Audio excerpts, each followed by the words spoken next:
that didn't work. I should have done that. Hey! Good evening, everyone. Sorry we're a couple minutes late. Why don't you start the show, Fernando? Hey guys, what's going on? Welcome to the show. On today's show, we're going to talk about, I don't know what we're going to talk about, but we're going to talk about something. How you guys doing? Let us know where you guys are from and how's the weather. Normally start with the weather. I know some of you guys already start commenting. I'm sorry.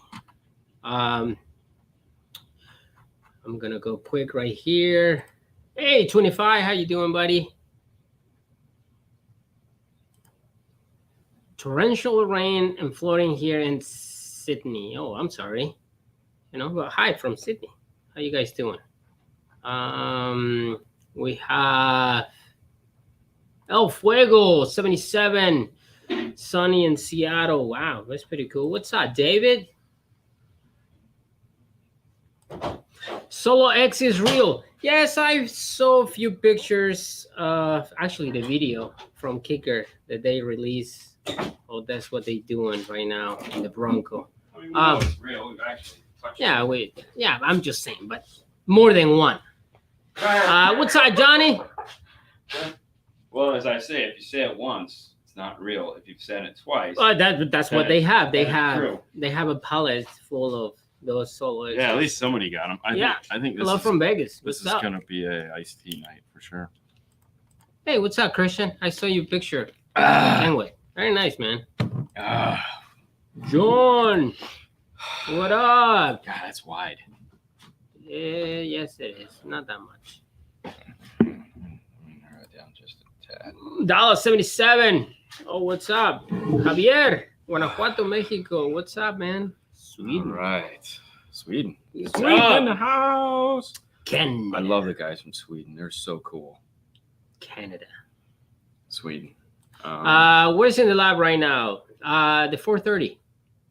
The Mosconi 430 still there. We're gonna change it soon, so. Should we cut right to? Of course. Siempre.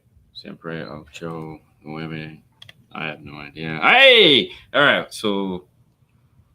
And this show is brought to you by. You know what? Hold on. Let's not do that one. Let's just throw this up there. Yes. Gladen, because those are coming, by the way. He didn't know those weren't shipped. So the first part of the show, what we're going to do is we're going to show you some of the pictures that we have from Mobile Solutions, the Orca trip that we just did. We thought that'd be kind of fun. Oh, you already have it in your laptop. I have it on my laptop. I'm going to open this with open. So don't forget, of course, MosconiAmerica.com. Check them out. They have really nice equipment there. Open with preview. All right, so we'll bring up the preview here. There you and go. we'll go Extend full it. screen. All right, so we're going to break this into two sections. One is just going to be like the shots that Fernando took of everyone just having a good time. And the second one we'll show you is the vehicle that we worked on. Did you? Oh, yeah, you logged yourself in. Okay, So I hope you guys enjoy this. Keep your questions coming because Fernando will be monitoring the questions as we're doing this. So if you do have a question, feel free to ask it and just hang out because we will get to that as we're working our way through this so that we can come back. But there again, Focal, Glade, Mosconi, which is Orca Design here. Those guys were great and they let us come along and we had a wonderful time. There'll be a whole video on it here shortly. And so there's Fernando in the back. So this was dueling banjos. This isn't like the third or fourth night we went out for Japanese fusion. And so Brian took it on one end and then Fernando took it on the other end. That sounds weird. It does. But anyway, so this was us. Now this is the class. This is the whole class here. Sue pointed out that I had my shirt on backwards, and she was correct. I did put my shirt on backwards. Yeah. But this was the whole class. And how the class breaks down is obviously there's myself and Fernando. Tom Miller is the head designer that comes out and handles the actual project build, which is this Jeep JL here in the back. And then Justin and Sage were in charge of the building aspect of it, and The then installers of the Jeep. yeah, and then we got tagged to do all of the wiring and all the little pieces that they didn't want to do. And so while that was going on, Brian was, this guy here, was instructing them on this cool project that they did. And of course, Nalika over here was the person that paid for the whole thing. So this is basically the classroom and how it's set up. He's doing, at this point, he was doing some instruction on fiberglass, which was really freaking cool. And then this is another shot of everyone as they're working on their projects. A demonstration going on. I believe they were working on press bills. This was the first day we got there. This was Tom doing some instructions on, he was talking about where we're going to mount the amplifier, or sorry, the subwoofers in the Jeep, which we'll talk about in a minute. Right. And this is just more, because they came out, everything about this is, they went full crazy on this. There again, this is more class time. This is me talking about the wire ruler and some general installation tips. More Brian. Brian was talking to them about sewing, which was really cool. And then here's some pictures of the finished products. There's a close-up of it. And then at the end, they line them all up so that everyone can judge who had the best one. And then this is us walking there on the last day before the flight. There's Sage, Justin, and myself, Fernando, of course, taking the picture. So yep. The suitcase fall off. Yeah. And Justin and Sage, they're like, "Are you okay back there, man?" So I'm like, "Man, I'm trying to get a picture like with the suitcase rolling right there, man." And that was hard.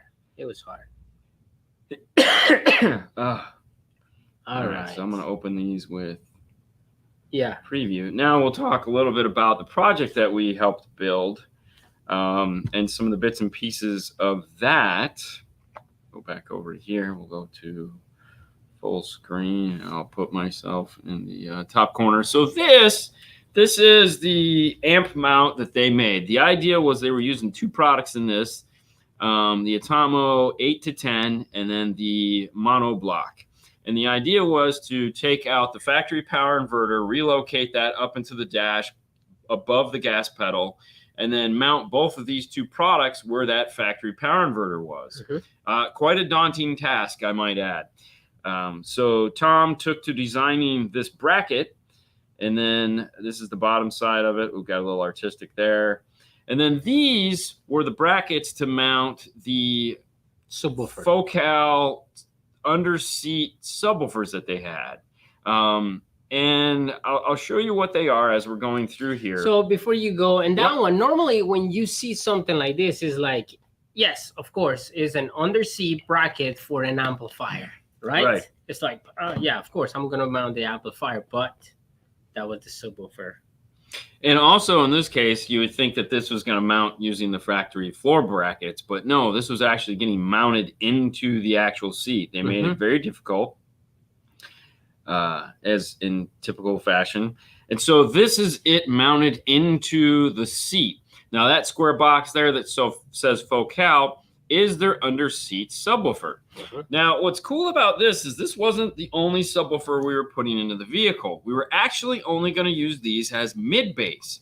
So for those of you guys that ever sat in like a BMW where you have a tweeter, a small mid-range driver, and a subwoofer underneath the front seat, and then you're like, man, I really need more bass, and you throw a subwoofer in the trunk, and all of a sudden it sounds really good.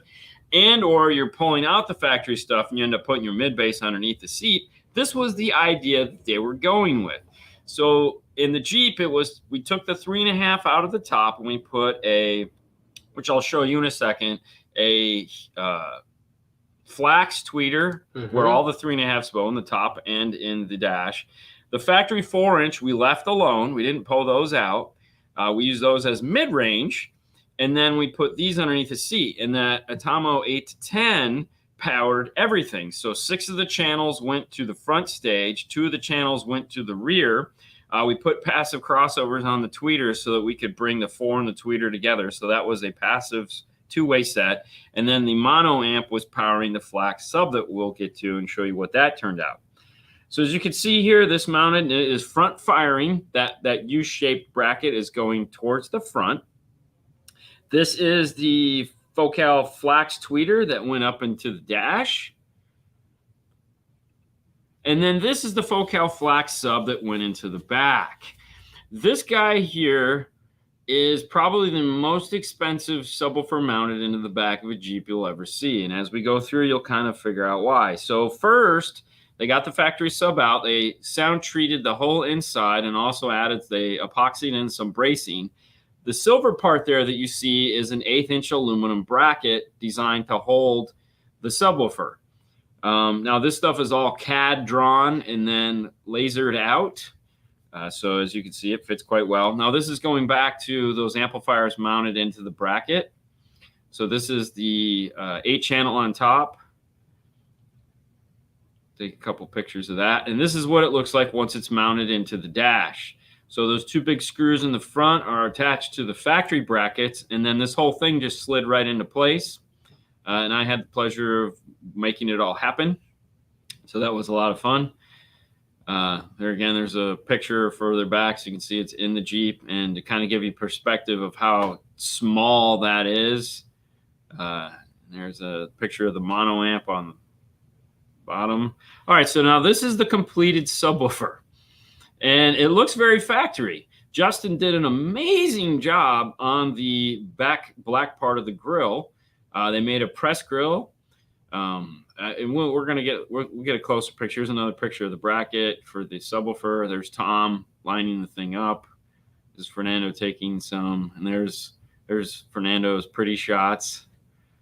This is underneath. So once Fernando wired it in, this is what it looks like attached up into the factory.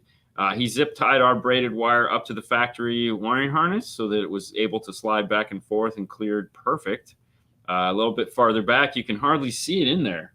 I mean, it was not fun. And this is the two of us, of course, doing what we do best. And as you can see, the dash there is red. What's up, Bobby? Hope you have a good day. The dash is red, which is important because Tom wanted to make sure that got integrated into the grill. This is the aluminum bracket that Fernando made. Fernando stepped up his fancy fuse holder. And I took him into the back. And Tom earlier had worked with me on the aluminum for the under seat mount. So I immediately took what I learned from Tom and showed it to Fernando so that he could then make his bracket out of aluminum. So we bent it up. We cut it on the brake, did a little bit of router work, did a little jigsaw, and then he painted the whole thing, tapped it so the screws went right into place. Oh, hold on. I jumped ahead. And then it mounted in with the factory screws, which I think there's a picture of that we'll get to. Now this is going back to the grill that we made. This is before we installed it into the car. That is 100% made from scratch. That's stacked acrylic. There's aluminum.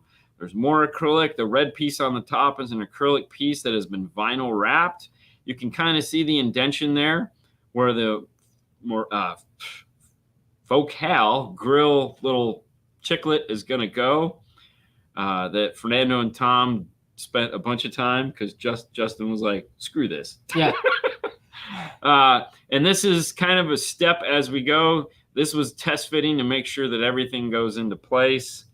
And then there is a light located in the back of it. So if you've ever seen the Focal, the FLAC series, it's not opaque. It's kind of transparent. So they put a red LED around the inside of the woofer. And when we get to the bass knob picture, we actually ran it up to where the bass knob LED was connected so that you could turn it on and off with the car and then dim it. There you can kind of see how that looks. There's Fernando's fuse holder. We added one screw, which was amazing. And it uses the other screw to hold it in place. This is the bass knob. So the white part around the bass knob was actually the factory cigarette holder light mount, which I disassembled the whole thing. And then Tom designed or CAD designed a mount for the bass knob to go in. I soldered into the factory LEDs that were in there that illuminated that white piece and came off with the harness.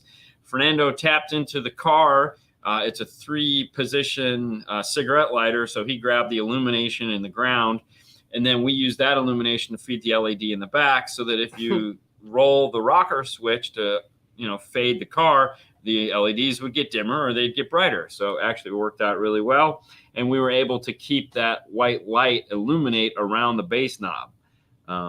So that was a lot of fun. And I think that's it. Let me go back here to that guy right. Hold on. That right there. So what you're looking at is the first piece is that red piece there is a piece of acrylic that got routed, and then the crap sanded out of it for a long, long time. Mm-hmm. And I know because I sat there and sanded it. The second piece is a piece of aluminum that Sage cut, and then he sanded and buffed, which was really cool. And then they did a pressed grill that screwed in between it. And then they tapped in another piece of acrylic behind it so that the acrylic, pressed grill, aluminum screwed together. And then I adhered the red trim ring onto the aluminum with 1,000 pieces of little tiny tape all the way around it so that it would be super bonded. The black piece that looks extremely factory is several pieces of acrylic put together, stacked fab together, and then Justin worked the crap out of that. Dude, it looked so factory. It was sick. Justin did an amazing job on something. He spent a lot of hours on something to make something look very factory, and it looked extremely factory. Yeah. But yeah, they did dude, it was incredible. So I think we figured out by the time we were done that grill is probably about $3,000. Probably. I mean, with all the hours that every single guy work. Yeah. What happened? I don't know. It was just weird. It wasn't sitting right. But yeah, it was about $3,000 to make that grill. So, yeah, definitely. If you'd like one, then why is this controlling? Why is my mouse controlling that? Which one? All right. So here's this. Oh, dude, that was really weird. What? My mouse was just like controlling. Oh wow. Okay, so we're having fun today. Things are being weird. Okay. But hey, the feed looks to be working, so let's go with that. All right, guys. Enough of the good time that we had happening. Let's 3K. You crazy, dude? You gotta understand. There was 4 guys working on that, and we got like 10 hours worth of time. Everything on that was hand done. Yeah. And there again, red tape. I'm guessing exactly. But you got to understand, custom is very time consuming, and you have to pay per hour. Plus, you have to pay for all the equipment. So, it's not something that is these are like just about those speakers. Put it this way, just about those 2 boxes up underneath the seat. Like one guy could have done the whole thing. Like if Tom would have done it start to finish, it probably would have taken him 2 days. But he drew the design, he cut the acrylic, he gave it off to Justin, or I don't remember, was it Justin or Sage? One of those 2 guys routed the 2 out, and then they sanded them, and then they painted them, and then they had to resand them and repaint them, and then we had to test fit them, and then we had to cut new pieces off, and then we had to add more to them. And so, we were there for 4 days, and we worked on that car the whole time. I mean, and it's custom made cheap, man. No, it's not. Custom made cheap. When you like for example, there again, if you look at like the Bronco that Sage made for Orca, which we just did the cool video on, where Sage walked us through the whole thing, dude, that's like $100,000 build, guys. Like that's $100,000 build. So right. There's no fair market price on custom work. It costs what it costs. Exactly. Yeah. I got this one. Hang on. For trunk mount amps, can't find large enough spot solution. How big is the amplifier? I guess would be the question. So this kind of falls back to the original things. If you're buying the amp to fit into the car, you're going to have to make some form of concession, meaning it's either going to, like, you're going to have to make a wall that goes like a wall that goes behind the seat. So you fold the seats down and maybe make a wall there that can hold all the amp racks or hold all the amps that cross over DSP, whatever you have, batteries and all that stuff, that kind of suspends itself. You could try the rear deck. Obviously, remove the subwoofer. I mean, the spare tire. I don't know why I said subwoofer. Yeah. But that's kind of why you have to have the car and then figure out the equipment that you can put into it. All right. So in that one, Ada did that car, and I really love that one because that was acrylic on the inside. Oh, and then lots of different layers. That was a lot of different layers. Yeah, so that was really a lot. So I don't even know that, but no. And there again, I mean, there was. I mean, we wired up the Jeep. And then once we got done wired up the Jeep, we were like, what else can we do? And that's why Tom goes, here's the ring. Go 120, 400, or what was it? It was like 120, 400, 800. And then bring it to me and let me check it. And then he's like, oh, no, I forgot to put this beveled edge on it. So I was like, oh, okay. So I'll sand it again.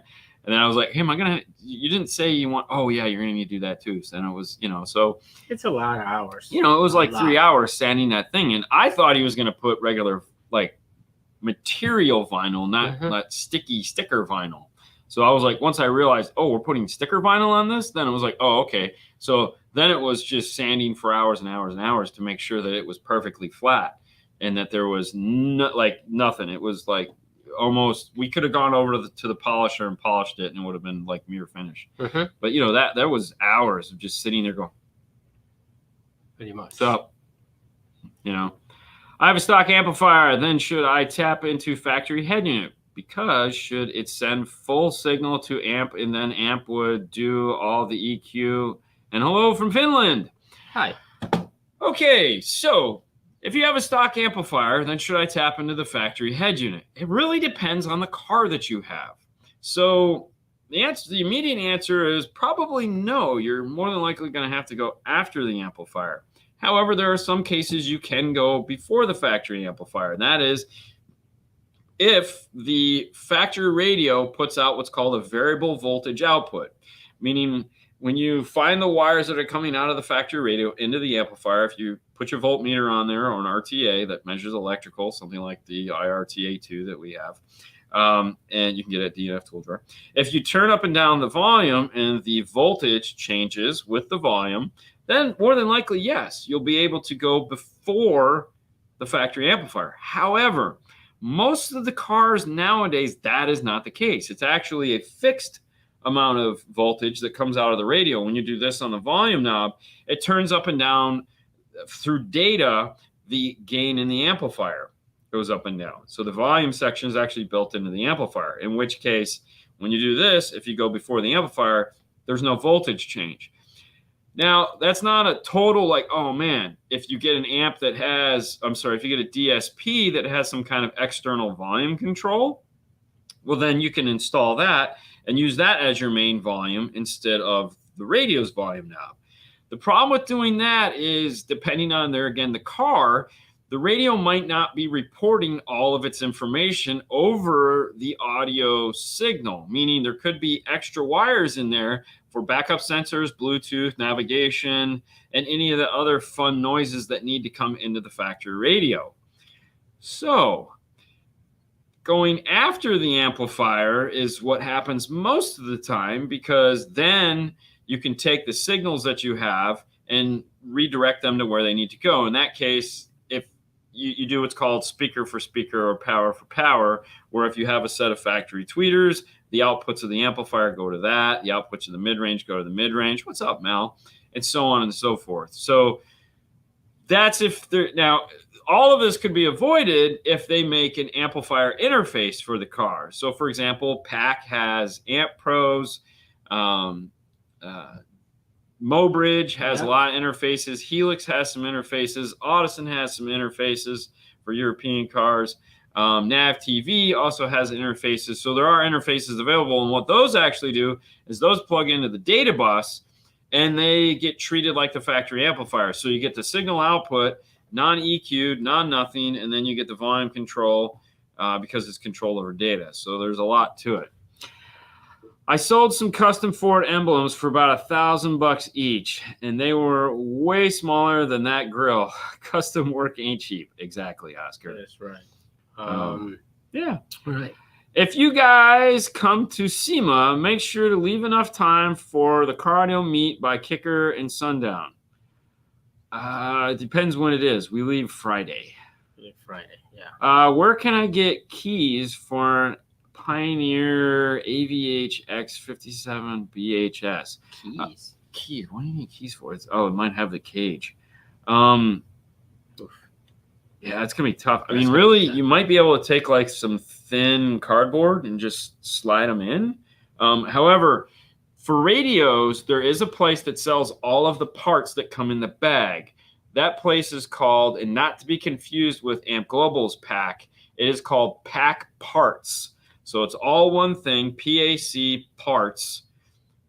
Pack Parts is where you buy wiring harnesses, microphones, GPS antenna, radio kits, cages, anything that would normally come in the box for a radio. Pack Parts is the place that sells them all. You got it? Right there. Okay, so 3. There you go. Take a screenshot. This is the place right here, Pack Parts on Facebook. Oh, wow, there you go. No, I mean, I know, I'm just saying. Yeah. So that is where you find all that stuff. All right. Hey guys, any idea when Audio Control will release the ACX 600 series line? Is there an ACX 600.6 at 100 times 6 at 2 ohms, 50 times 6 at 4 ohms that you guys have? Yeah, so Yes. This guy right here. Yep. You're waiting for this guy right here, which means that I need to do this before I forget, because that would be nice. Audio control. All right, so one of the ACX amplifiers, the 606, particularly going to come out. So how they're going to release these is the 601 is going to ship first because it's just how it worked out.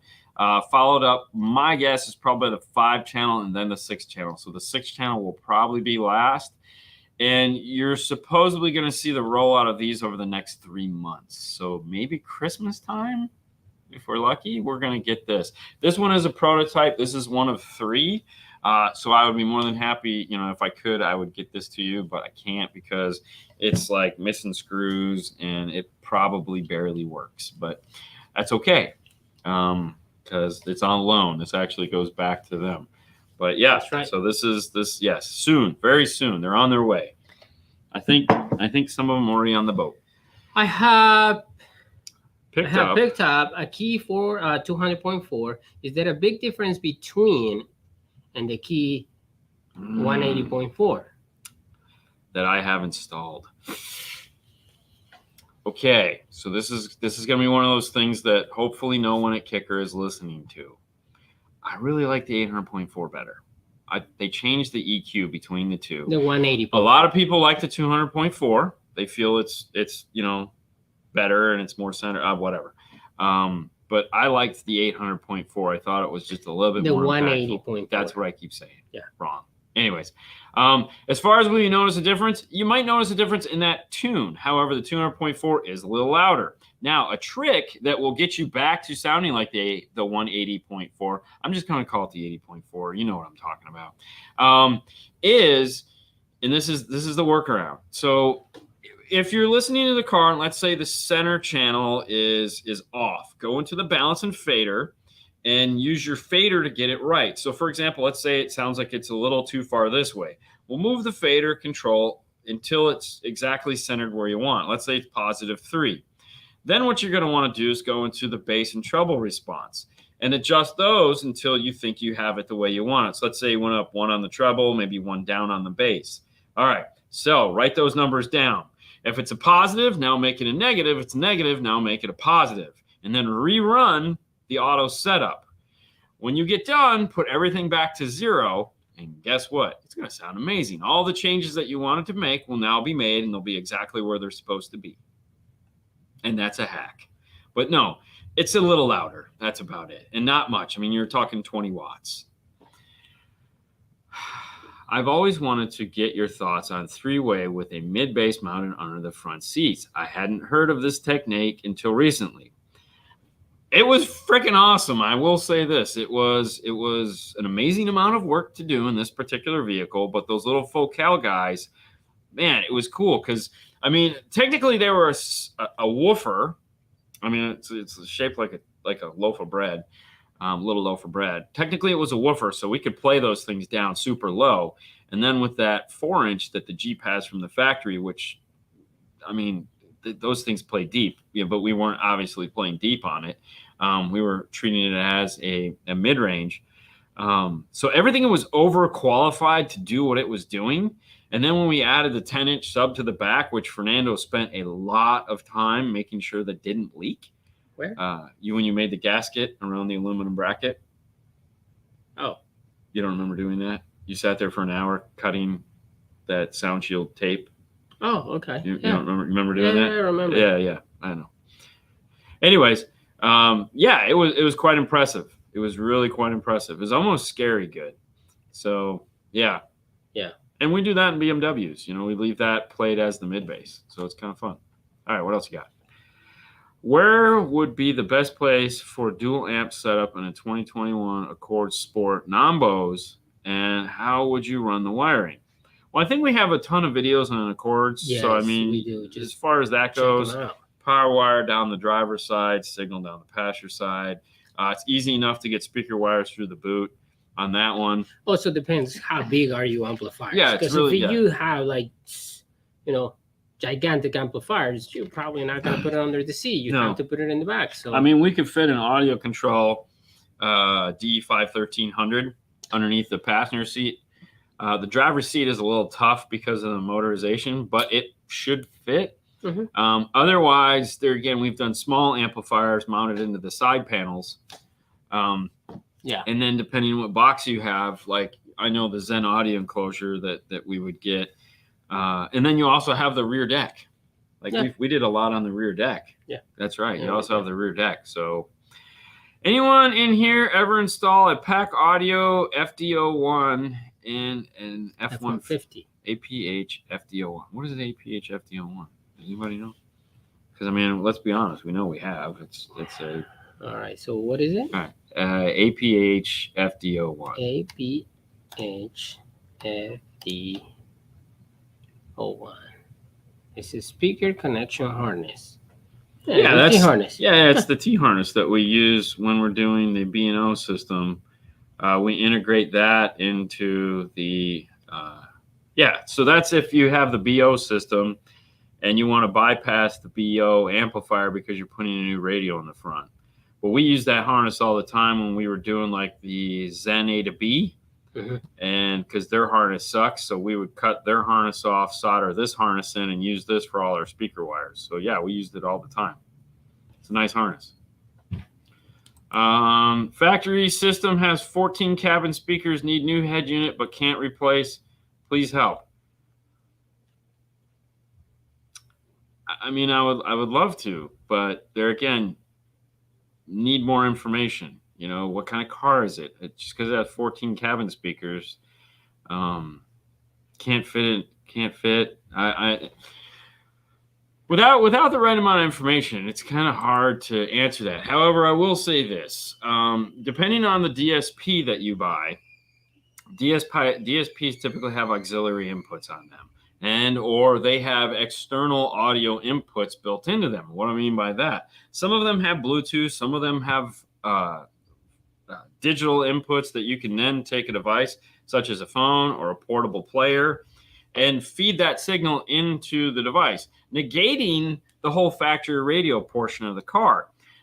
You also have things like the conductor for Helix, where you can have a controller up front and you easily toggle through presets and stuff like that. So if, let's say you wanted to use, if the factory radio was your Bluetooth, you could feed that speaker into it and assign that as a trigger so that when the phone rang, it would just switch over to that. You have one speaker in the car connected to it, one speaker in, one speaker out.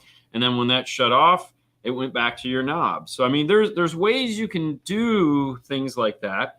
And then if it's just an older car, let's say it doesn't have CarPlay or something like that, you have interfaces that you can get to add CarPlay and stuff like that. So there is a lot of things available to you, but Jason, what's up, man? My D61200 is turned up 100%. It didn't, no clip light. Is that okay? Toyota non-JBL sounds like it's clipping, But it's, yeah, The LED is just, okay. It's probably clipping. is probably clipping. So here's the problem that you run into with clip lights. You have to, relying on a clip light is great if you have a aftermarket radio, because an aftermarket radio is going to play perfectly flat output. All right, that factory Toyota is not. It's not going to do that. So what happens? Well, if you look at the, what's up, Lance? What's up, man? The boss. If you look at the input EQ, which you can do through the software on the D6100 or on that amplifier, on the D amplifiers, you can look at the input EQ, play pink noise, and you can see the signal coming into it. What you want to look at is, where are the dips, meaning where are the holes? So, for example, if there's any dip in 1,000 hertz, then you know that that's not going to work as a frequency in which to set your gains until you get rid of that dip. Now, the audio controller really doesn't do a good job at de-equalization the input signal. It can, but when you do that, then you kind of, it's really not set up for DEQ. It has the auto EQ function, and if you run it 3 or 4 times, it will EQ it out to flat, the input signal, but then it might screw up your output signal, and in which case you're going to have to do some more equalization. A lot of the times in the factory Toyotas like that, when we're not replacing the radio, it's way easier to just put a kicker key lock in front of whatever DSP or DSP amplifier we're putting in if it doesn't have a good de-equalization and a re-equalization built into it. The key lock will flatten that out. It'll also remove the all-pass filters that are there in the non-JBL system, which will allow you then to do time alignment right, because what will happen is you're doing time alignment now, your speakers, your center is gonna swim back and forth or go up and down. You really only need it for the front channels. So what I would probably suggest to you is, for one, turn it down, because you're definitely clipping all the frequencies around it. So think of it this way: if there's a dip and you play 1,000, you turn it up, EQ is rising like this, so all this stuff up here is distorting, but 1,000 hertz isn't. So if you did it yourself, no problem. If you had somebody do it, there again, no problem. But you may want to look into getting like a key lock just to go in front of channels 1 and 2. You'll love yourself for it. I have a Toyota Tacoma 15. I just bought an Alpine ILX 507. This faceplate doesn't fit that I bought and cannot get the backup camera to work. That sucks. So it's a Toyota. The only thing I can say is, anytime we do a Toyota, there's only one harness we use, and that is an iData. So we buy the iData harness for that car. We don't have any issues. It just works. You can go to, as far as the dash kit goes, 2015. We know it'll work. Yeah, it's just a matter. I don't know what dash kit he got and what dash it is. There is multiple dash kits available for that car. And depending on if it's the newer dash kit that has the 2 big AC round vents and that one big piece that pops off, there's actually 2 different dash kits for that. Most of the time, both dash kits come in the bag. So it's kind of weird that you didn't. But yeah, I don't know what interface you got. But now the other thing too is Toyota, there again, if you're using iData, you probably didn't plug something in properly. But also, we've noticed in some cases when using interfaces that the power that's supposed to be powering up the camera doesn't always work. So it's a 6-volt camera from the factory. So if you try to power it up with 12 volts, you will blow up the factory camera. Right. So that's another thing we find. A lot of people that, we won't say a lot, but we've had people that have tried to install their own radios in Toyota, and they throw away the little 12 to 6 volt adapter, and then they blow up their factory camera because they fed 12 volts to it. And that sucks. All right. I just bought a super nice and clean 2013 Cadillac SRX, and I'm desperate for a better sound. I want to sell mine. He want to do his install. Any suggestions for a $4,000 budget? Yes. Of course, there's lots of suggestions for a $4,000 budget. The first thing you got to find out, though, of anything else is your source unit, meaning what are you going to do for a radio? Are you going to keep the radio that's in there? If you're going to keep the radio that's in there, then you got to figure out how you're going to interface with it. So most of the money up front is going to go towards that. figure you're going to spend anywhere between $1,000 to $1,500 just to A, replace the radio, or B, interface with the factory radio. It's not, you're going to have to do it. There's no hiding the source unit money. It's going to be there. Now, if it's like a DSP that you're planning on doing, yes, some of that money can go into the amplifier if you're buying an amplifier DSP. If you're going to like keep the factory radio, now we have to figure out, and there's no interfacing for it whatsoever. I mean, nobody has anything. There's no Amp Pro, there's no Zen, there's nothing. Like nothing is going to plug into it. Well, then we have to figure out how many channels we have, what channels we want to keep. If we're just going to do a front stage upgrade, cool. Is there a center channel? If there is, you're going to have to keep it because more than likely it's got some funky surround thing going in it. Is it a tweeter? Are the tweeter and the mid-range connected together? Are they separate? Is it 4 channels? Is it just 2 channels? So these are all the things you're going to have to do to find out. Once you've, so there again, it's 3 steps. What am I going to do for radio? Can I replace it? No, I have to keep it. Oh, crap. Okay, so now I have to keep the radio. How many channels of sound do I need? Okay, cool. So, and there you go. So once you've done that part of it, then you can start thinking, okay, now I can look at speakers. Now I can look at amplifiers. If I didn't do amplifier DSP, you might be able to do some. I mean, there's plenty of amplifier DSPs out there now that are really nice. But try to keep everything in the same page. Like, don't look at like, oh my gosh, look at this really big 4-channel amplifier out there that I can buy for $350. That's 180 watts by 4. Great, but you don't need a 4-channel amplifier. You need an 8-channel or a 10-channel amplifier. Well, that sucks. So 4-channel amplifiers, when retaining the factory radio, are typically not the thing you're going to be looking at. So in that case, you look at like a Helix, you look like an Audison, you look at like a Moscone. So yeah.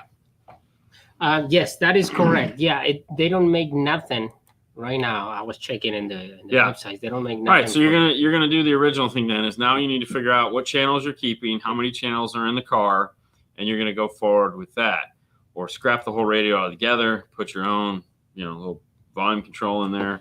But like I said, check out like the Helix stuff, the Audison stuff, or the Moscone stuff. Yeah. They all make 8-channel amplifier DSPs, but you still have to figure out how many channels you are dealing with. So at a minimum, I'm thinking there's probably a center, a front tweeter, a front mid bass, and a subwoofer. That's 6. So you need at least 6 channels. If you want to bring the rears in, that's 2 more. That's 8 channels. So you may need 8 channels of input along with 8 channels of output. So that's how you do that. Would Audio Control be working on any new improvements? Standalone DSP, is the 810 still flagship? To answer your question, yes and yes. Yes, they're actually working on new software. No, we can't talk about it. You're going to love it. And as of right now, the DM810 is still their flagship.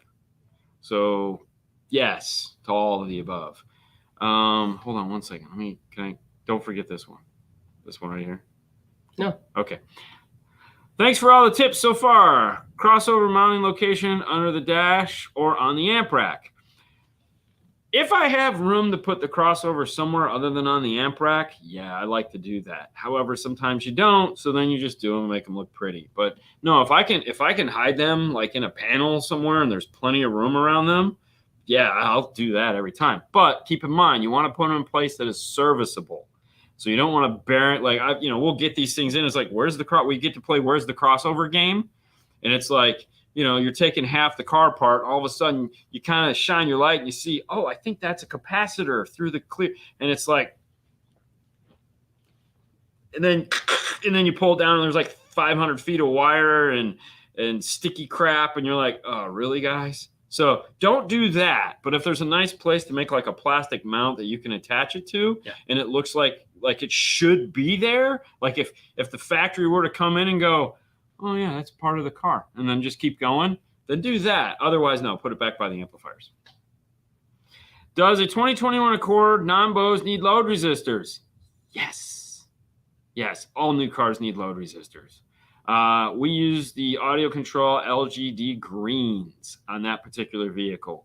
And it's not that you won't get sound. You will. You will get sound. But what's happening is because the load is not on the amplifier is creating frequencies that it shouldn't be doing because it needs the load to reel it in. Like they design the amplifiers with the fact that there's going to be some load on them in order to perform. Once you take the loads off, it's like removing the fence and the dog just goes, oh, yeah, baby, I'm going to town, and just starts tearing up everything. So you forgot the dog gate. But yes, we use the greens. Thanks for the tips so far. You got that one. Yeah? Yeah. Okay. But thank you. I got this.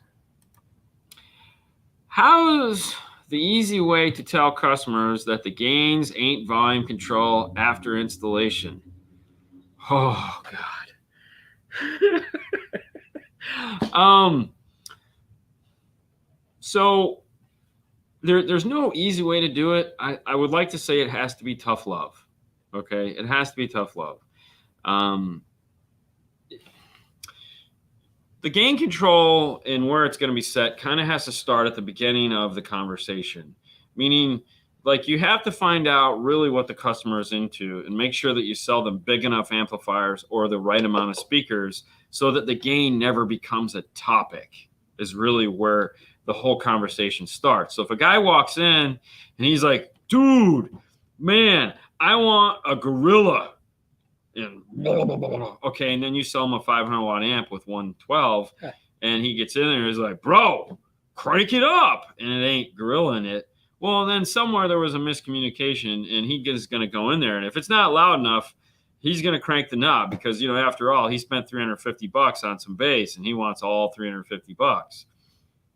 So it kind of starts there. The other thing, too, is that you don't want to over-educate the consumers because just like yourself, if you're in class and someone's talking to you and you're really not interested in what they have to say, your eyes kind of glass over, you start thinking, I want to get a puppy because they're so soft. And I think, and so your mind tends to drift. Theirs is going to do the same exact thing. So the other example is you can actually walk them out there and you can show them, okay, so here's, if they're one of those troublesome customers, you can walk them out there, turn the volume up on the dial to where it's distorting, walk them back to the gain and go, watch, blah, and it just falls to crap. And you go, don't do that or we won't warranty it. You can also take some fingernail polish, which is an old trick that we used to do back in the day, as we would put fingernail polish on the side of the amplifier where the gain was. So that, when they come back and they go, and you go, warranty. Sorry, bro. You're going to have to wait now because, So, yeah, I hope that helps. I have a chance to buy a Pioneer 80 PRS, Sony GS9, or a High 10 right now. Which way would you go? I think the Sony might be lost on me. Totally understand. PRS 80, trash can. I'm going to say that. I know a lot of people don't feel that way. Perfectly okay. It's just my thought. It's not a big deal. If you love the PRS 80, go with God. Continue to love it. Fernando has a GS9. Absolutely loves a GS9 because it's not lost on him. He wants to play high-res files. He wants to sit in his car, pinkies out, shipping champagne, and, dreaming of a better world. I have a High 10 that I was going to swap it out for. He looked at me and said, he'd kill me if I put the High 10 in it because he doesn't want that. He prefers the sound quality of the GS9. He doesn't want the features of the High 10, which are video. Now, the GS9 often gets confused because it has a TOS link output. And just said it wrong. I know. It's Tosh, baby. Anyways, it has a digital output. And a lot of people think, I'm going to buy a GS9 and use the digital output to go off to the amplifier, whatever. No, that's not what the GS9, you're buying it because of the DAC that's built into it. That Sabre DAC that's built into it is like the shit. You're going to use the RC outputs of that because there is nothing better than that. There is, but it's pretty awesome, okay? The High 10's digital output, on the other hand, is a totally usable digital output to go off to a DSP because the DAC that's built into that is just a normal DAC. It's not bad. It's not great. But you could have an expensive DSP in the trunk that has a better DAC, in which case you might want to use that. So I don't know. I really, if you want video, get the high 10. It's a very nice pick, you know. If you want video. But if you're looking for the best in sound quality, go for like you said, it might be lost on you. Now, Maybe if you you can kind of get- want the best of both worlds, Yes, then you want the Sony 9000. 9,000. Now, the Sony 9000 is the best of both It's the worlds. 95. It's going to Hannah Montana your butt, It's the okay? 9 series. Because it's like a GS9 and a high 10 had a baby, and the baby was smarter than both of them. Yes. So that's what it is. That's what you want. totally Pretty want that. much. Okay. LCQ1, help. LCQ1, help my with. Okay, hold on. LCQ1, help my with my 6 channels and my 2020, 2009. sure Ultima and keep the factory radio. It's a Nissan. Yeah. Yeah, why wouldn't it? Yeah. You know, the LCQ1, which is right there above my head, that one, that white one right there. It's the go-between. So you have an LC7i, which is a really nice piece, high level to low level. You have the LCQ1, which adds an EQ to it. And you have a DM608 or a DM810, which is full-on open your laptop. But yeah, you know, instead of keep the factory radio and then add the LCQ1 high level, and yeah, you have something to play with and make it sound better. Anytime you add an EQ, chances are good, you're going to make it sound better. Have you guys ever used the Access DSP? Yes, we have. If that's the only question, then the answer is yes. It's a fine little DSP. You know, they make a couple. They make the basic and they make the pro. We've used it in multiple situations where it's like we use it as the basic and then we put a bigger DSP on the other side of it. Mhm. And we've used the advanced to where it was just the right price point to give you some DSP as well as, you know, into the system. So Stinger High 10, if you really want to keep the high definition cameras. only if you have a Chrysler product. Well, what happened if you want a high definition camera? Which one? What radio will you buy? Kenwood. Right. Or actually, Alpine has it now too, don't they? I thought, does the new Alpine, do they make a high def camera? I thought they did. It doesn't matter. Kenwood has high def. Yeah. So what he's talking about on the high 10 though is if you have a Chrysler product, specifically the Jeep, or you buy the high 10 integrated kits for Chrysler products, they use a high definition camera. They make an adapter that converts it from, will only work on a high 10.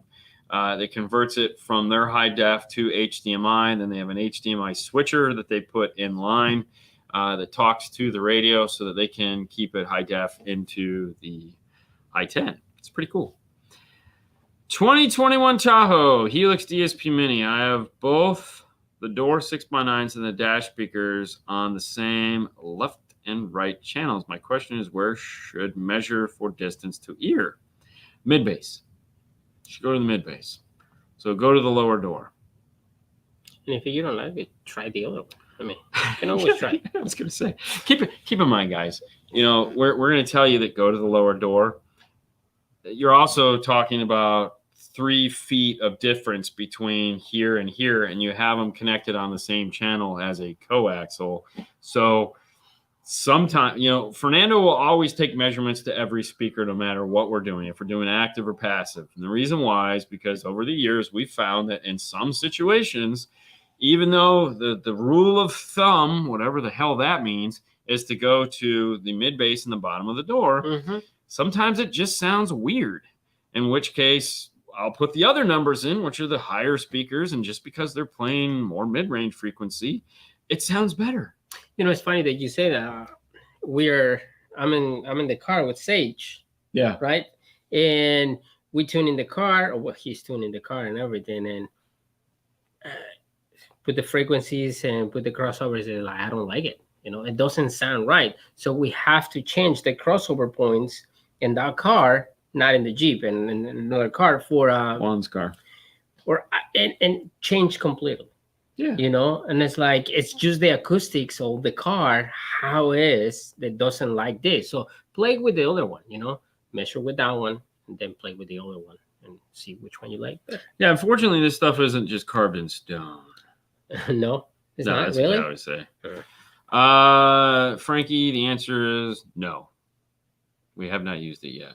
I believe we have there you it, go. though. Perfect. I have that one. This one. Hertz Milli Pro or Focal Flax. I'm gonna go with the Flax. Yeah? Yes. Okay. That's the 3-way set, right? Or is that the 2-way set? It's a 2-way set. That's a 2-way set? Well, Well, it says that one, the 0.3. Pro 165. Yes. I mean, I'm assuming it has to be a 3-way set. I don't know. Did they ever make a smaller speaker for the Milli Pros? I have to look at that. I don't remember what their little like. Because the reason why we typically do the Flax is because the mid range and the 3-way set for the Flax is like super tiny and fits like a dream. Yeah. So nice. we kind of always end up going with that because I know it's going to fit. So Milli Pro. Got to type faster, man. Got to type faster. I know. All right, we figured it out. Why do high definition cameras still have video quality akin to? Yeah, see, it's just a component. Okay, that's cool. Well, then it's just a component. Take your pick. You're gonna go Flax. I'm gonna go Flax. I'm not. I don't have a horse in this race. No, really? No, I don't really care. So I win. I mean, they're both awesome. So just take your pick. Why do high definition cameras still have video quality akin to 2005 webcams? It's not the cameras. Typically, it's not the cameras. Most cameras are better than the screens that they're reporting into. It's the screens that suck. So look at it like this. Why would you make a awesome camera when the best that you're going to get out of it is 480? All right. So most entry-level radios are 480. We just finally got 720. Mm-hmm. Finally. And you're gonna put 4K. Yeah, or 800. I think one of them has 800, 1080. but no one has 1080. So it's like, yeah, that's why 2005 because they still suck. The best one is when people, and I'm saying in general, it's like I want to put my YouTube videos in here. Oh god. And it's like, why? It doesn't look. Oh, it looks like crap. It looks bad. I will say this. When you get them matched right, like let's say you take what they call high-res camera and attach it to a high-res screen, it does look really good. Like the car we pulled out, it was an Accord. We were doing the Kenwood high-res camera and the Kenwood high-res screen, and the front camera was the dash cam. And it was immediate like dash cam, backup cam. Oh, we've known that because the output for the dash cam output, now it records high-res, what is it? It only outputs 480. So it's like, but the best looking factory backup cameras are the Chryslers. Like that high res camera on the Chryslers is just like freaking awesome. That's why I'm always like, I don't want to replace this radio. Hi, Dean, I have a question. Guys not recommend to install amps behind. You guys not recommend because to vibration. I'm trying to put an amp in the rear deck. What do you think? It's not just us that says don't mount them to the sub box. Some manufacturers actually will put a piece of paper in the box that says don't do this. Mm-hmm.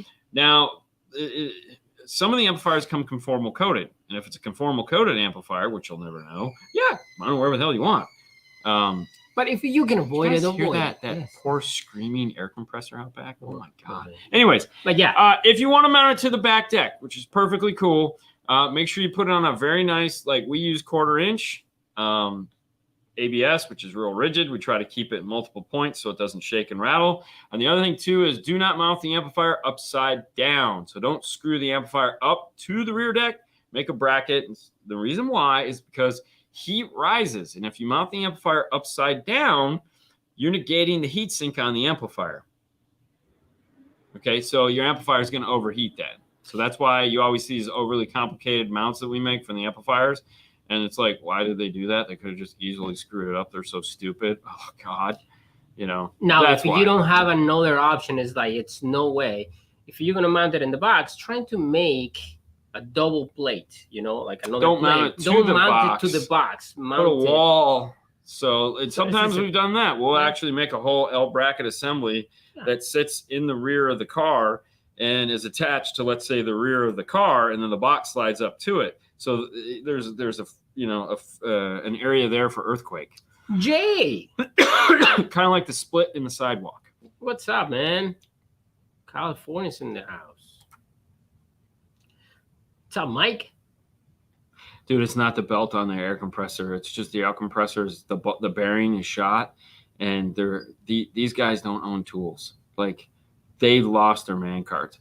Mike, we missed you, and I want you to know that your boys talked about you relentlessly, and your back is probably hurting from the amount of times we drove over you with the bus. And we had a great time. We laughed at your expense. It was wonderful. Oh, that was awesome, man. That was awesome. I'm joking. No. Anyways, I'm really dealing with Chrysler right now. Yeah. We know why you got the new purchase. They informed us. Wifey. Anyways, I hate you all. I know, man. But we love you. Okay. Hey, what do you know? That takes us to the end of the show. Do you have the things queued up? Of course. I always have it. You do? Yeah. So check it out, guys. Yeah. If you're interested in picking up a cool tool that we make, which is the IRTA, head over to DNF Tool Drawer. You should start it there you go. Head over to dnfttooldrawer.com. That's dnfttooldrawer.com. Scroll down and you can click on the IRTA 2.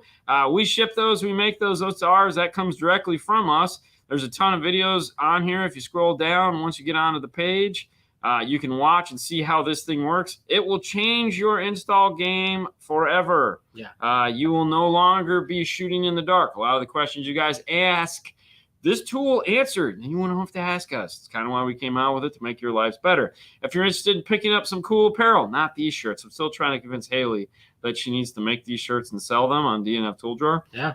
So we might make them in that color. I think this is the color everyone would want. Maybe dark blue. I'm not so sold on this color here. But anyways, if you want to pick up the other shirts that we have, that is DNF Swag. Do you even zip tie, bro? I had a guy go want to buy that. I wore that out at the event, and they were like, dude, I need that shirt. I was like, dnfswag.com is a place you can go to find all that stuff. We'd like to thank our sponsors, Moscone, Focal, Audio Control, and of course ourselves, DNF Tool Drawer. And if you want to head over to Mobile Solutions, you can pick up the cool wire ruler.